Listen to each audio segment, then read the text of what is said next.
mainnya. Ya. Lambat kali sikit nih ya. Tak apa-apa. Maksudnya ini kedua kali nggak usah pakai pupuk kimia lagi. Ya, kita buktikan ini dulu. Eco farming kan. Kecil barangnya besar khasiatnya kan. Ya, ngeri barangnya. Itulah eco farming namanya. Kecil kali barangnya ngeri ya. Kecil-kecil kan cabai rawit. Harganya pun selangit ya. Iya. Sesuai. Ini ambil simple dulu, kita tengok ni setelah tahap kedua kan gitu. Ada ke perubahan. Kalau padi kami sama Pak Ngah tu ke mana bro? Itu kan ada A1 tu apa ambil simple mendadak tinggi bandingkan dengan sana itu. Itu yang perlu pakai eco farming itulah. Airnya tanahnya pun apa kurang rawat.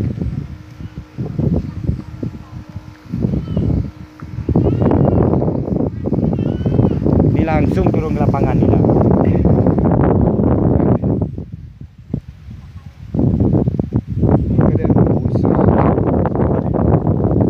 Apa sumbat tadi?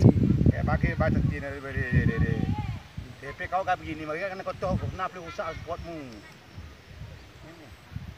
Cuma pernah aku buka pakai sumbat.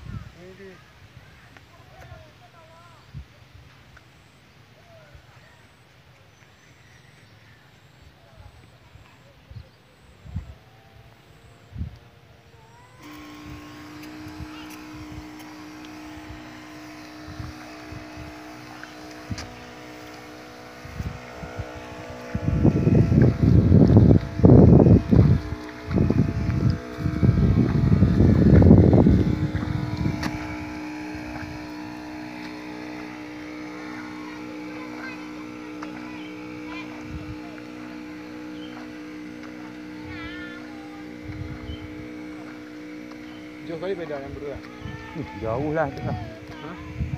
Macam kurang punya orang penyakit kuning itu. Lama duluan dia nanam tumbuh. Tengok udah Dah kan memang bibitnya pendek tu. enggak, coba udah berbuah itu. Tu dah mau keluar dah. Udah Punya itulah hantam eco farming ni sekali lah. Cuman nggak ada yang punya, malah kita nanti ingatnya kita racuni pada orang. Itu nampak ada yang berdua.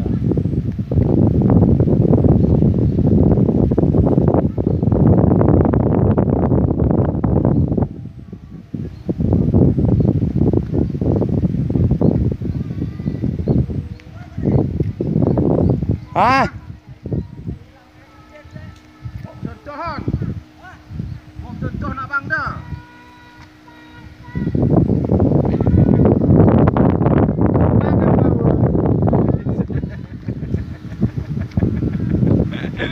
pupuk cair.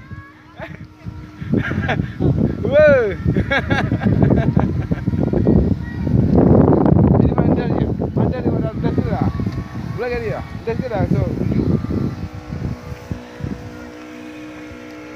Jadi mandar ya. Dia sekali berarti 2 kali hari.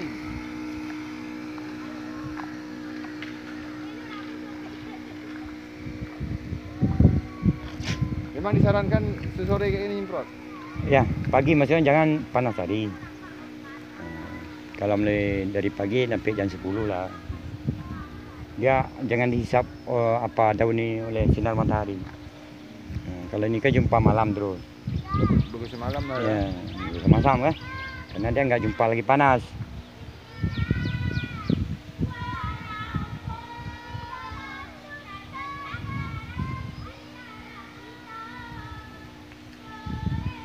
Jadi kita bandingkan dengan padimu nanti, kan gitu.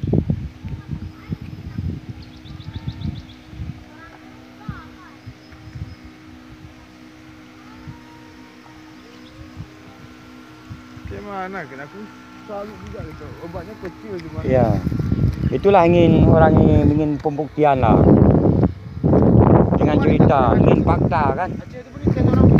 Ya, iyalah kalau tidak ada terbukti mana lah mau orang ini promosikan lah. Ya kan? Aku orang beli punya. Hmm, Cukup 2 tangki itu, 1 tangki. itu tangki ya.